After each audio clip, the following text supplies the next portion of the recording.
Eu quero explicar um pouquinho sobre 3 etapas que eu acho que são importantes, inclusive são pilares daquilo que a gente acredita, mas de verdade a gente não está falando isso para promover nada. Eu quero que vocês entendam a profundidade dessas etapas para você começar a entender um pouquinho de reino. Então a primeira etapa é o manifestar. Eu não sei qual é a visão que você tem, mas muita gente tem a visão que o manifestar é a fase final, mas não é.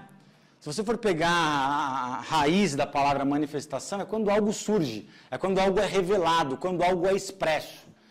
Então, quando a gente pega as Escrituras, a gente vê muitos textos a respeito disso, mas eu gosto particularmente de 2, que é Romanos 8,19, fala assim: por isso a criação aguarda ansiosamente a manifestação dos filhos de Deus. A gente precisa entender que existe uma necessidade que anseia, que deseja a manifestação dos filhos. Não está falando da manifestação dos evangélicos. Não está falando da manifestação dos crentes, dos católicos, não. A manifestação dos filhos. E foi exatamente o que Jesus fez em Mateus 4,17.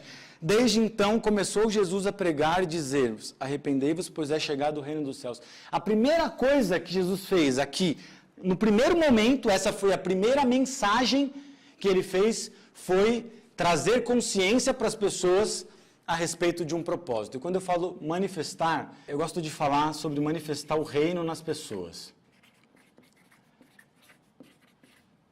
Existe um outro texto que é bastante famoso, que quando os fariseus eles perguntam para Cristo a respeito de quando é chegado o reino, eles esperavam uma coisa muito física, em um tempo específico, e daí Jesus ele respondeu: ele não vem com visível aparência, mas ele está dentro, entre nós. E por que eu falei dentro e entre nós? Porque na tradução em português, a gente teve essas duas vertentes da mesma palavra. E levaram para 2 linhas teológicas diferentes, mas elas fazem muito sentido. Por quê? Porque existe um público que tratou como o dentro a respeito do reino ser um sentimento. Então, quando eu perguntava para as pessoas: o que é reino de Deus para você? Tem gente que fala: reino é assim você ter valores de Deus dentro de você. Reino é assim você ser uma pessoa do bem. Reino é você falar, tudo relacionado ao dentro. Mas o termo mais correto ali seria o entre. Por quê? Porque Jesus, o rei, estava à frente deles, começando a manifestar uma realidade que impactaria toda uma sociedade. Então, o que ele fez? A primeira coisa que ele fez foi manifestar aquilo em pessoas, que é o que a gente chama de propósitos maiores. Eu gosto muito de falar isso, porque propósito é um tema que está, assim, de alguma maneira na moda, né? Nos últimos 2 anos, 3, sei lá, um pouquinho mais. Em tudo quanto é lugar, propósito, propósito, propósito e tal. Por quê? Porque as pessoas elas estão frustradas com o que elas fazem. Então, a maneira que faz mais sentido é o propósito. Mas quando eu falo propósito maior, é porque o reino, ele te dá algo, ele te mostra algo que vai além da tua própria realidade. Transcende você, sai do eu e entra no outro. Você não está mais trabalhando por você, você está trabalhando para o outro. Então você começa a entender numa perspectiva maior. E foi exatamente isso que Cristo começou a fazer. Então a primeira coisa é isso. Você precisa deixar com que isso se manifeste dentro de você.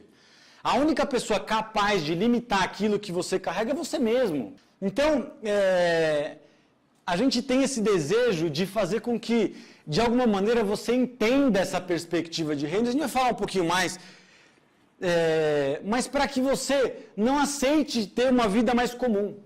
Ainda que você continue no mesmo trabalho, quando você entender o teu propósito, aquele trabalho não vai mais deixar de ser comum.